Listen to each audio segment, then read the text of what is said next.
Mon cher fils, retenez bien ce que je vous dis. L'homme est un animal qui se fait des outils. Le temps, c'est de l'argent.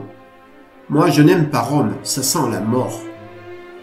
On n'est pas ici-bas, jeune homme, pour nager dans le bleu, pour se mettre au balcon, cracher sur un certain pavé, suivre un flocon de nuages qui passe et vivre à l'aventure.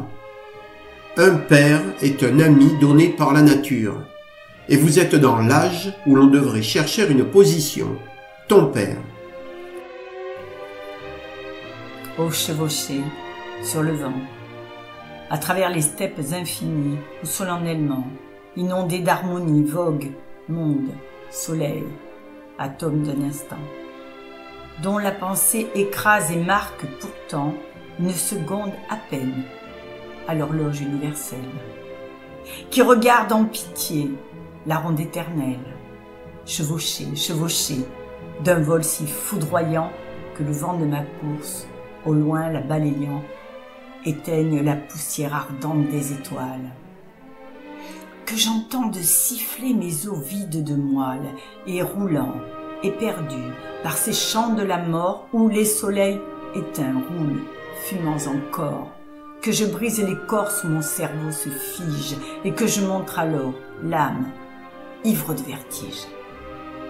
Sous le mystique aspect d'une langue de feu semblable à ce fripon de feu follet tout bleu qui vient valser la nuit sur la tombe d'ivoire où depuis 15 jours, si j'ai bonne mémoire, pourrit la bien-aimée aux longues tresses d'or. Pauvre Lot, à misère. Ou bien pareil encore à la belle grenade en drap couleur Garance, décollée d'artilleurs au doux pays de France, des ailes. Vains espoirs. Sur la terre d'exil, il faut ramper. Ramper ainsi que la limace au fil d'argent. Ramper, toujours ramper. Voir des notaires et des grammairiens, Copé et des rosières.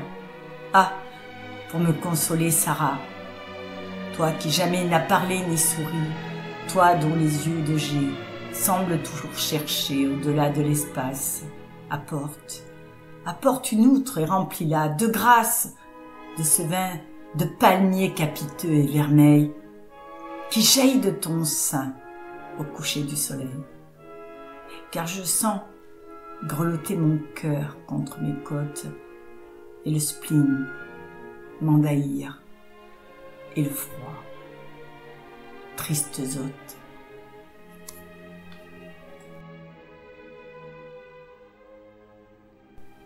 Midi éblouissant. Il faut mettre pied à terre, ici, où nul ne vient. Mais que nul ne le tente s'il ne porte à ce lieu désert une passion égale qu'il garde jalousement. À chacune de ces flèches, le sagittaire d'or fait cible dans mes yeux. Je suis noir et rouge à moi-même, dans la clarté. Je marche dans la flamme de la volonté et dans les tisons de la force solaire. Nom sacré, il est des noms qui ont la vertu d'un acte. Entre les montagnes grises où poudroie l'olivier et la mer proche, une plaine brûle, creusée d'étroits vallons, pareille aux douves d'une citadelle abîmée dans le sol. La terre est de cuivre et d'argent, et les ombres de bronze. Le lit des torrents est fait de lingots jaunes, fendillés par la chaleur. Une poussière éclatante dort sur la route, une farine de clarté torride, blanche comme le fer rougi à blanc, et, quand on lève les yeux, comme l'irradiation de la masse incandescente. Voici l'heure que le soleil fait un manteau royal à l'homme marchand. Il vêt de pourpre celui qui ose. César n'est plus un nom que les princes d'occasion portent comme un masque. Ô César, tu es l'homme et mon homme. Que cette terre dure que craquelle la canicule est bonne au talon d'un conquérant, comme elle le frappe coup pour coup, comme elle le repousse, comme elle le fait bondir, lentement, sûrement, lui refusant les attaches puériles du plaisir. Il faut avancer sous ce soleil. Il n'est que de suivre la ligne la plus droite. Je bats du pied les sillons rouges. Bonne terre, qui fait la sueur du héros, qui le force à rendre jusqu'au dernier atome de sa graisse. cet amour pour la paix qui finit par barder les plus forts d'indifférence.